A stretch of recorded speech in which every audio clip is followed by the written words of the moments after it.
Iya, Pak. Assalamualaikum warahmatullahi wabarakatuh. Waalaikumsalam warahmatullahi wabarakatuh. Alhamdulillah rabbil alamin wassalatu wassalamu ala asyrofil anbiya'i wal mursalin sayyidina wa maulana Muhammadin wa ala alihi wa sahbihi ajma'in. Rabbi shrah li sadri wa yassir li amri wahlul 'uqdatam min lisani yafqahu qawli wasaddid lisani wahdi qalbi bihaqqi sayyidina Muhammad sallallahu alaihi wasallam, amma ba'd. Pertama-tama mari kita panjatkan puji dan syukur kepada Allah Subhanahu wa taala karena alhamdulillah ini hari yang ke-27 ya. Yakinkan mudah-mudahan baru keyakinan kita lakukan semuanya yakin bernilai kebajikan di sisi Allah Subhanahu wa taala. Salawat dan salam tidak lupa kita hadiahkan pada junjungan agung kita Sayyidina wa habibina wa syafi'ina wa maulana Muhammad sallallahu alaihi wasallam, amma ba'd.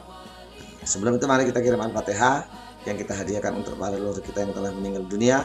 Baik itu orang tua kita, kakek kita, buyut kita, pesan hidup kita maupun kaum muslimin dan muslimat, kita doakan agar arwah mereka terima Allah Subhanahu wa taala, diampuni segala dosanya, dijadikan alam kuburnya raudatul jannah, taman surga. Adapun bagi kita yang istiqomah menghidupkan tadarusan sembari menunggu atau ngabuburit, maka itu semua kita minta kepada Allah. Yang tadinya kita mendadak sakit agar berikan kesembuhan, yang tadinya dalam kesempitan rezeki ya terbuka pintu rezeki yang seluas-luasnya, yang tadinya kita dalam keadaan gundah gulana tidak tenang agar diberikan ketenangan lahir batin. Melalui majelis tadarus khatamul Quran ini kita minta Allah Subhanahu wa taala agar anak-anak kita menjadi anak yang soleh solehah, keluarga kita menjadi keluarga yang sakinah mawaddah warahmah. Bihadhihi niyyah syai'un lillahi wa lahumul fatihah. A'udzu billahi minasyaitonir rajim. Bismillahirrahmanirrahim. Alhamdulillahi rabbil alamin. Arrahmanir rahim. Maliki yaumiddin. Iyyaka na'budu wa iyyaka nasta'in. Ihdinas siratal mustaqim. Siratal ladzina an'amta 'alaihim ghairil maghdubi 'alaihim waladdallin. Amin. Selanjutnya kami minta Mas Ari untuk melanjutkan kata. Billahi minasyaitonir rajim. Bismillahirrahmanirrahim. Alhaakumut takatsur hatta zurtumul maqabir. Kalla sawfa ta'lamun. Thumma kalla sawfa ta'lamun. كلا لو تعلمون علم اليقين لترون الجحيم ثم لترونها عين اليقين ثم لتسألن يومئذ عن النعيم. لا إله إلا الله والله أكبر ولله الحمد. بسم الله الرحمن الرحيم. قل أعوذ برب الناس ملك الناس إله الناس من شر الوسواس الخناس الذي يوسوس في صدور الناس من الجنة والناس. صدق الله العظيم.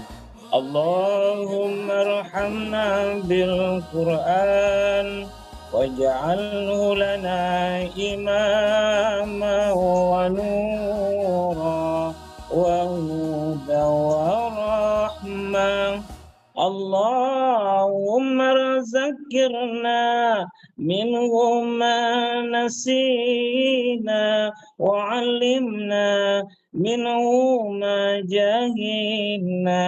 ارزقنا تلاوته آناء الليل وأطراف النهر واجعله لنا حجة يا رب العالمين. Terima kasih yang baru bergabung. Kami sudah khotaman, sudah baca doa. Sekarang kita langsung ya. Kita langsung tadabbur. Takutnya nanti ada kegiatan lain teman-teman. Baik, tadi saya sudah share di grup itu pengajian saya malam tadi dengan Prof Munir, buku Syekh Abdul Qadir Jailani Futuhul Ghuyub artinya. Kebetulan malam tadi tentang maqalatus tsaniyatu wa ishrun, yaitu perkataan Syekh Abdul Qadir Jailani tentang fibtila'il mu'min ala qadrihi imani, tentang ujian seorang mukmin sesuai dengan kadar imannya. Nah, itu saya kirim duluan biar kita baca dulu. Maksud baca itu nanti diulang-ulang bacaannya Nah, saya minta satu kata saja yang mewakili dari turos tersebut. Nah, karena itu namanya pendekatan kila. Pendekatan kila itu yang dalam kitab, termasuk tafsir Al-Quran, termasuk eh, ya penjelasan ulama-ulama tentang Al-Quran itu namanya kila. Pendekatan katanya, katanya, katanya.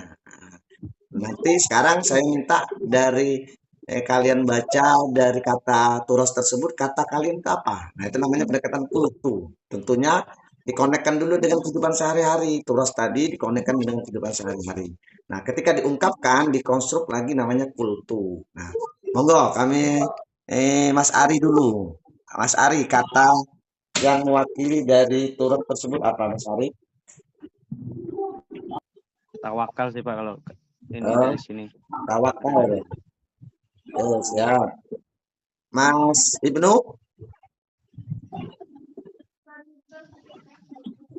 Pak. satu kata saja. Sudah baca belum itunya turosnya? Belum ya? Kalau belum, Mas Musa dulu. Mas Musa, Pak Belum Musa baca, Pak. Belum baca, Pak. belum baca. Oke. Pak itu, Pak Aji, Mas Aji, satu kata saja. Itu bebas Pak, dari seluruh yang itu masih pilih satu kata Pak ya. Iya, yang menurut sampean sesuai dengan keadaan sampean. Oh gitu. Ya. Sudah sih aku baca, kirain ini apa maksudnya gitu kan. Ya, satu kata aja mewakili maksud yang antum pahami dari itu kan bisa diambil banyak-banyak kata tuh. Oh, ini kayaknya mewakili. Nah, apa? Mungkin imannya Pak. Iman. Ada dua ya. Iman. Kalau saya bacakan sedikit ya, mukadimahnya ya. Jadi menurut Syekh Abdul Qadir Jailani dalam kitab Futuhul Ghuyub, bala itu ditimpakan kepada orang mukmin sesuai dengan iman dan kadarnya. Nah, ada satu kata yang sangat mewakili kullu wahidin ala qadri imanihi wa yakini. Setiap seorang itu diuji atas kemampuan imannya dan keyakinan yang ia miliki. Nah, maka ada turas yang menjelaskan di situ. Ujian Rasul beda dengan ujian Nabi. Nah, ujian Nabi beda dengan ujian badal. Ujian orang badal beda dengan ujian ulama. Nah, makanya ada kan Nabi itu dari 25 Nabi ada dikecilkan jadi 25 Asul Azmi. Nah, berarti beda ujiannya. Nah, kalimat inilah dengan kalimat ini maka saya jelaskan di sini. Saya malam tadi pulang langsung konstruk, saya tulis-tulis, saya kombinasikan dengan teori jembatan Ampera yang diambil dari teori yang saya bintek di Jakarta. Jadi di Jakarta itu ada namanya teori sungai kehidupan, ada teori jembatan harapan. Nah, sama sebenarnya, intinya sama. Itu sebagai itu aja teori psikologi yang diterapkan untuk menyelesaikan masalah. Maka teman-teman dari turas itu nanti dibaca lagi ya, saya intinya saja. Kalau itu namanya kila. Nah, sekarang dari kalimat yang di kitab Futuhul Ghuyub saya konstruk lagi dengan ilmu yang saya kombinasikan dengan ilmu pendidikan, dengan ilmu psikologi keluarga, dengan ilmu atau dengan kehidupan yang pernah saya alami. Nah, itu namanya kultu. Nah, jadi kan bisa beda tuh, turosnya seperti itu, nanti dikonstruk bisa beda. Jadi situ ada gambaran ilustrasi, saya pakai jembatan Ampera. Ini baru saya lah, mungkin se-Indonesia pakai kalimatnya. Jembatan Ampera. Apa maksudnya?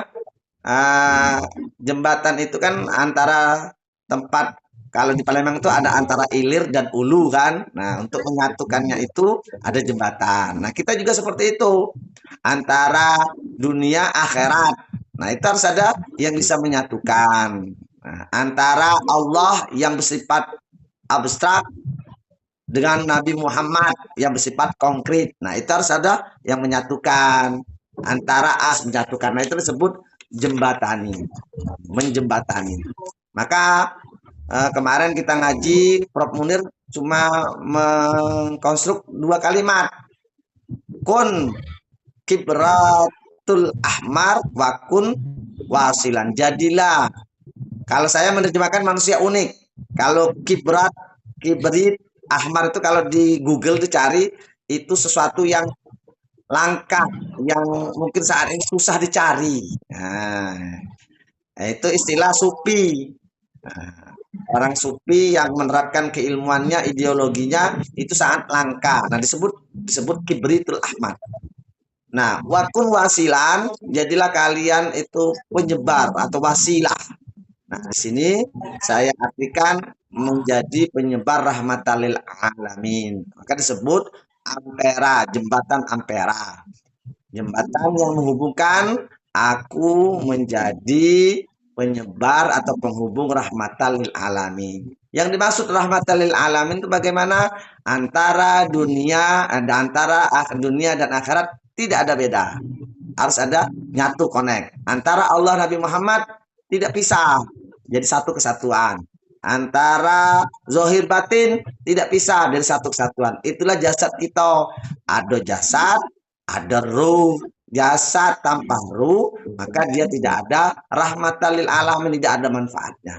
Nah, dari turas yang kita baca tentang ibtila'il mu'min ala qadrihi wa ala qadri imanihi, bahwasanya ujian itu, seorang mukmin itu disesuaikan dengan kadar keimanan dan kadar keyakinannya. Nah, maka sering kita ucapkan, kita hafalkan, la yukallifullahu nafsan illa usaha. Allah tidak membebankan kepada orang yang tidak mampu, pasti mampu.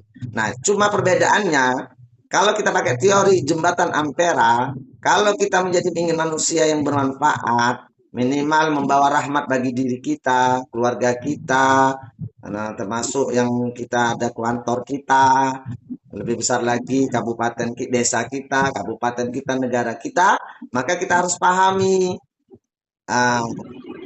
itu harus ada risiko-risiko yang kita harus lalui, makanya ada jembatan. Nah, itu yang saya sebenarnya konstruksinya seperti ini nih, seperti ini. Kalau kelihatan sih enak sih, agak lama ya. Nah, bahasa Arabnya seperti ini. Artinya kayak gini. Wa ma arsalnaka ila rahmatal lil alamin. Tidak aku utus kau Nabi Muhammad untuk memberi rahmat bagi sekian alam. Nabi Muhammad bisa memberi rahmat karena akhlakuhul Quran. Akhlaknya itu Quran nyata. Nah, nyata di dalam dirinya. Nah, dalam perjalanan untuk menyatakan Al-Quran itu pasti ada cobaan. Nah, itu disebut bala. Jadi bala itu sebenarnya bukan hal yang negatif bagi orang yang bisa menerkanya. Tapi bala itu bisa menjadikan manusia yang tadinya banyak kumpul penyakit hatinya, bisa balik sukun lagi. Nanti ada di terakhir itu, kalimat terakhir itu ya, di turas itu bahasa ya, kalimat terakhir ditulis itu patasi wa yasiru sukun ila wa'adil haq. Dia akan kembali dari yang tadinya sok hebat, sok super power, akan dia menjadi sukun. Oh, aku ini kata apa-apa. Nah, balik ke wa'adillah, janji Allah. Nah, jadi bala itu konsepnya dalam turas tadi adalah cara Tuhan, instrumen Allah untuk menjadikan manusia kembali kepadanya, atau istilahnya tagarrub ilallah. Nah, karena kan sebelah ampera itu ada dunia itu. Saya simbolkan yang zohir-zohir. Itu pekerjaan, itu rumah, itu kendaraan. Nah, sebelah kanannya saya ilustrasikan akhirat. Ya. Itulah ketakwaan, kesabaran yang mewakili hal tersebut. Nah, dalam diri kita ini dua-duanya ini diri kita inilah menjadi jembatan amperanya, bukan orang lain, bukan di eksternal tapi di internal diri kita. Nah, maka untuk menguji itu, apakah kita ini termasuk hamba Allah yang bisa membawa rahmatal lil alamin atau keburukan itu di dunia. Makanya dalil Quran itu Al-Quran sebagai furqan, pembeda Apa pembedanya? Antara siratal ladzina an'amta alaihim, orang yang diberi nikmat kepada mereka, atau ghairil maghdubi alaihim waladdallin, orang yang dimurkai Allah dan sesat pula. Nah, dua golongan itu. Nah, yang bisa memilihnya hanya manusia. Makanya dalam surat wan nafsi wa ma sawaha, demi nafas atau demi jiwa yang dalam penyempurnaan ciptaannya. Fa'alhamaha fujuraha wa taqwaha. Kami ilhamkan dalam jiwa tersebut atau nafas itu fujur, perbuatan dosa, wa taqwaha, atau yang perbuatan takwa. Nah, dari jembatan Ampera itulah, oh berarti ada nafas, ada hawa. Apa bedanya nafas? Kalau nafas itu lebih agresif, lebih kepada emosional. Makanya disebut an-nafsul la'ammaratu bisu. Nafsu itu selalu mengarah buat jelek. Nah, kalau hawa ini lebih ke kelalaian, males, ya itu hawa. Apa itu lalai, senang-senang, ya itu hawa. Tapi kalau dia nafas, ya itu syahwat. Dia nak marah, dia nak nyuri, nak nipu, nak bohongnya atasan, salah, semuanya lah itu ada di nafas. Nah, yang ini biar terkendali. Kalau dia domainnya di manusia lebih banyak disebut dom, mengumpul di dirinya. Nah, kalau dia nak menuju sukun, nah itulah ada namanya fathah kasroh. Nah, itulah instrumen Allah, caranya bala. Ya. Nah, bagi orang mukmin bala itu ada hikmahnya, membawa dia kembali kepada Allah. Bagi orang yang tidak mukmin, yang hatinya tetap ingkar, menjadi malapetaka. Contoh misalnya, cobaan, kita ambil cobaan Nabi siapa yang nyembelahkan Fir'aun itu? Nabi Musa, tongkatnya. Kan bala itu. Kalau disebut zohir, ini bala bagi Nabi Musa. Tapi Nabi Musa dengan bala tersebut, dia semakin menumbuhkan kepasrahan kepada Allah. Jadi yang nolong itu hanya Allah melalui mukjizat tongkat Nabi Musa. Nah, ketika pasrah total itulah, maka terbukalah jalan problem solvingnya, terbukalah lautan. Nah, bagi Fir'aun, Balak juga musuh ini sangat kuat. Yang musuhnya, bukan musuhnya, tandingannya ini sangat kuat, yaitu Nabi Musa. Tapi dia tidak mengerti kesadarannya, sehingga Balak itu tidak memperoleh pengaruh positif bagi dirinya, sampai tetap angkuh walaupun dalam turosnya dia sujud tapi telat. Nah, ini contoh di para nabi. Tadi kan di mukadimah kita dijelaskan dalam turos tuh bahwasanya cobaan Rasul beda dengan cobaan Nabi. Cobaan Nabi beda dengan cobaan badal. Cobaan badal beda dengan cobaan wali. Nah, artinya itu sesuai dengan kadar keimanan masing-masing. Nah, kita konstruk dalam diri kita dengan teori jembatan tersebut. Seandainya saat ini seandainya menurut kita itu cobaan, maka tanamkan dalam yakin kita, cobaan itu adalah yang pertama, li'annal bala yakwal qalbi wal yakin. Tanamkan dalam diri kita, cobaan yang kita hadapi saat ini adalah cara Allah untuk menguatkan hati kita dan keyakinan kita. Wa yuhaqqiqul iman wa sabar, dan meneguhkan keimanan kita dan kesabaran kita. Yang terpenting ini, wa yudha'ifu an-nafsu wan naha. Cobaan itu untuk membelenggu, untuk melemahkan nafsu dan hawa. Contoh misalnya, selagi kita cobaan uang, sebenarnya cobaan ini banyak di rezeki.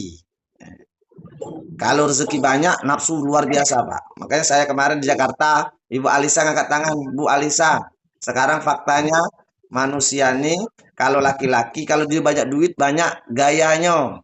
Tapi wanita ini kalau dia kasih duit, bahaya. Itulah cobaannya, faktanya. Selagi dia masih ngerintis, setia. Nanti kalau dicoba, ditambah Allah dunia, ada rumah baru, mobil baru, mulai selingkuh. Yang betina juga. Nanti diuji, tak taunya lakinya ini buntu, mulai ada cowok lain. Nah, ngenjok duit, ngenjok ngirim kotak, maka jadi cobaan. Nah, itu bukan itu. Kalau berdasarkan dalil ini, sebenarnya cobaan bala itu seharusnya menambah kekuatan hati, keteguhan. Intinya rezeki itu dari Allah. Nah, seperti itulah. Kira-kira seperti itu. Tapi Mbak Alisa ngomong, itu bukan kayak gitu, Mas. Jangan regeneralisir semuanya kayak gitu. Ada cowok itu, walaupun dia tidak ada uang, yang penting dia dihargai, maka dia akan bertahan di rumah tangga. Juga ada wanita itu walaupun dipukul, tapi kalau dia merasa dimiliki oleh suaminya, dia tetap bertahan. Jadi intinya bukan masalah dunia dan akhirat, tapi persepsi bahwasanya psikologi laki-laki itu harusnya setiap hari harus dihargai. Nah, kita kan kalau udah nikah kan istrinya sudah tidak menghargai lagi. Kita diperintah depan orang ramai, nah itu jatuh harga dirinya. Akan kita dimarah depan orang ramai, itu jatuh harga dirinya. Oke, dia diam, tapi nanti balas dendam biasanya.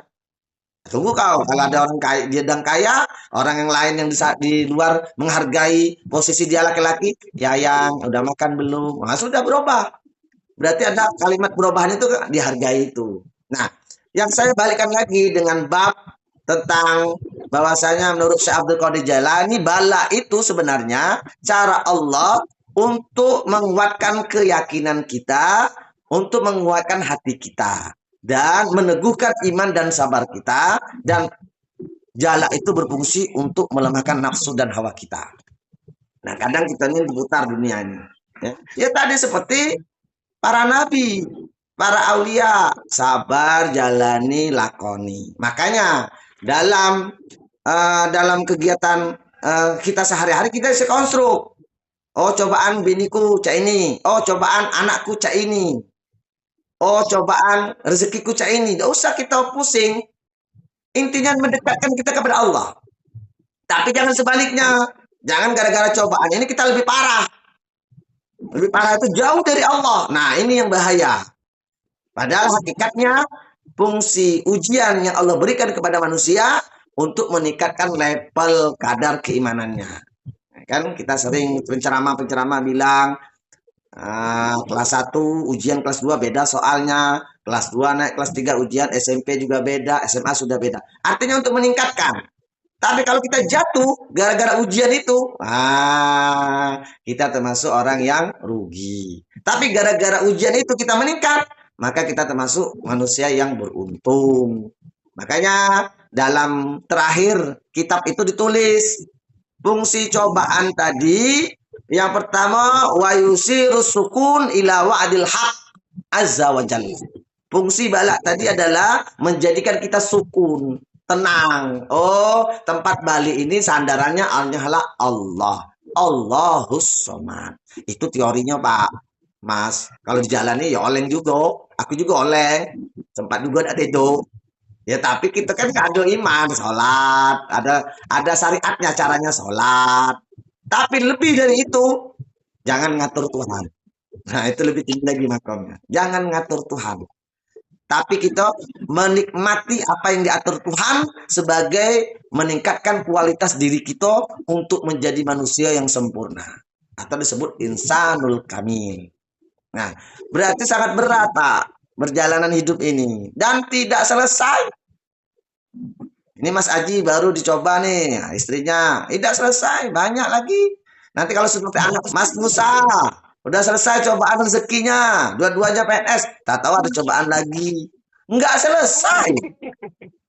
Jadi kalau kita menghindar, apalagi syirik kepada Allah gara-gara cobaan itu, wah sayang hidup yang sangat singkat ini, kita cari jalan yang menjauh dari Allah. Maka harapannya nuzulul Quran hari ini pulin.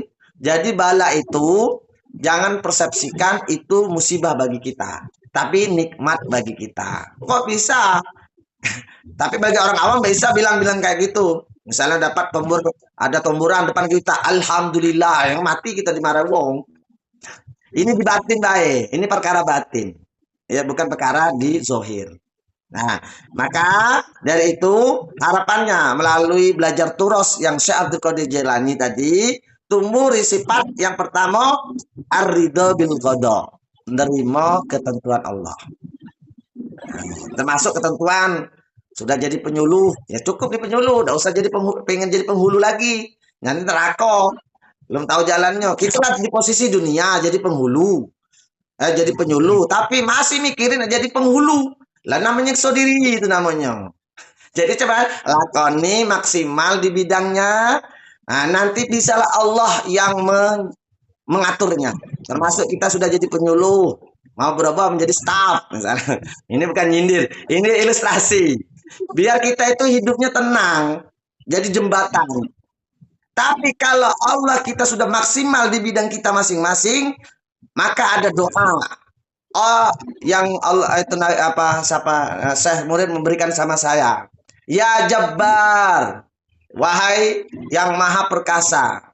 Allahumma ja'alni, Allah jadikan aku minal majburin. Yang masuk di dimensi 2 tadi Allah yang memajburkannya. Nah, menskenariokannya. Misalnya ada yang jadi penyuluh, jadi penghulu. Nanti Allah skenarionya, ditemukan orang ini, biar Allah yang gerakkannya. Itu namanya majburin. Termasuk saya. Dulu mau jadi penghulu, menjadi pengawas, tapi Allah takdirkan tidak. Akhirnya dijadikan penyuluh. Akhirnya dibalikan lagi, dimajburkan. Mana caranya? Tetap jadi guru, bangun sekolah. Tetap jadi guru. Nah, itu nah. Jadi majburin, Allahumma ja'alna minal majburin, itu adalah password kalau kita menyerahkan secara total tentang masalah kita, biar Allah yang ngaturnya. Jangan kita yang ngaturnya. Kalau kita yang ngaturnya, ya susah, Mas. Kalau Allah tetap mendampingkan kita, ya kita tenang-tenang saja, Allah yang ngatur. Balikanlah. May ya'mal mithqala dzarratin khairan yara. Siapa yang berbuat jelek, balik ke dirinya. Buat baik, balik ke dirinya. Seperti kita melempar batu, melempar bola ke dinding, mantol. Semakin kuat kita melempar, itulah mantol ke diri kita. Nah, jadi belajar bala di sini, kalau kita mengalami hal itu, tidak usah kita keluh kesahkan. Ya, tapi secara basyariah saya masih tetap ngeluh, Pak. Tetap ngeluh, namanya manusia. Ini secara teorinya. Secara teori, istilah itu teori keilmuan, ilmu dalam fotologul guyub. Orang yang baik itu sebenarnya tidak usah dikeluhkan, dijalani. Cuma kita berjalan, termasuk saya juga berjalan. Ini sebenarnya ramah diri kita. Untuk apa kamu mengeluh ke manusia? Tidak ada gunanya, menjadi fitnah malahan. Ya, serahkan kepada Allah. Nah, tapi kalau kita nih kadang ada sahabat besti, ya kira-kira biar kita tidak stres, ya, numpang istirahat dikit. Nah, kira-kira ya itu namanya basyariah. Ya, basyariah. Ya, tidak apa-apa. Tapi kesadaran di batinnya, nah tumbuhkan seperti itu. Maka dari itu, pertama ar-ridho bil qada. Yang kedua wal qanaah bi ata'ih. Itu ada di tulis kan. Kita menjadi qanaah, nerimo dengan pemberian Allah. Nah, yang ketiga wasabru alal bala, tumbuh kesabaran dalam menjalani ujian. Baik itu kesempitan rezeki, baik itu kesakitan, baik itu apa lagi. Kadang bukan itu aja, bahkan kebanyakan rezeki juga seperti itu, cobaan sebenarnya. Nah, yang terakhir, kalau kita menyadari bala ini datangnya dari Allah, tumbuh rasa awal amanu, rasa aman min syarri khalqihi, dari kejahatan makhluknya. Dalam dirinya, kalau Allah tidak mengizinkan, tidak terjadi. Titik. Aman dalam diri. Nah, orang berdukun lah, nah orang nyantet lah. Kalau Allah tidak mengizinkan, tidak terjadi. Kalau diizinkan Allah, ya kita lakoni. Orang Allah mengizinkan. Bahkan saya satu lagi pesan, jadi kalau ingin selamat, maka yang balak tadi dipersepsikan untuk menguatkan iman. Nah, caranya bagaimana? Ada doa. Itulah disebut salamun, password salamun. Salamun itu nanti dibuka di kitab Mu'jam ya. Dikaitkan dengan cerita siapa saja salamun itu. Nanti silakan kalau mau dituruskan, mau ditulis ulang di kitab Mu'jam. Tulis salamun. Nah, surat berapa, ayat berapa? Misalnya dalam surah Al-Qadar, salamun hatta tatriyama tla'il fajar. Nah, berarti itu doa kalau kita ingin selamat, kita doa Allahumma ja'alna min muqimil layal. Maka kita akan selamat. Oke, salamun misalnya berkaitan dengan Nabi Muhammad dikejar oleh orang Yahudi, maka salamunnya doanya berubah menjadi dikonstruk Allahumma ja'alna minas sabirin wal muttaqin. Atau salamun di Al-Quran itu kaitannya tentang berbakti kepada kedua orang tua. Nabi Ibrahim dengan Nabi Ismail. Maka doanya Allahumma ja'alna min mubirril walidain. Nah, salamun, password salamun itulah manusia yang selamat. Dari apa? Cobaan yang diujikan oleh Allah. Kalau yang tidak selamat, itulah yang rugi. Yang rugi. Cak mana cak yang rugi? Alladzi fa'alhamaha fujuraha wa taqwaha. Yang pertama qad aflaha man tazakkaha. Orang yang bisa mensucikan batinnya. Yang rugi adalah wa qad khaba man dassaha. Orang yang rugi adalah mengotori batinnya. Nah, dari turos tadi mungkin itu kesimpulan dari pengajian hari ini. Mudah-mudahan bermanfaat. Nanti kita menjadi semakin arif billah. Minal arifin. Mudah-mudahan bermanfaat. Mudah-mudahan ini menjadi tawasul diri kita. Menjadi wasilah atau menjadi jembatan ampera untuk menjadikan aku menjadi penyebar rahmatan lil alamin. Rahmatan lil alamin yang terbaik adalah untuk diri dulu. Sudah tuntas untuk diri, baru keluarga, sudah tuntas untuk keluarga, baru lingkungan kantor, sudah tuntas lingkungan kantor, baru kecamatan, kabupaten, negara, hingga ke maslahah. Baldatun thayyibatun wa rabbul ghafur. Mungkin itu saja. Sekali lagi minta maaf. Pada Allah menampun. Wallahu muwaffiq ila aqwamit thoriq. Assalamualaikum warahmatullahi wabarakatuh. Izin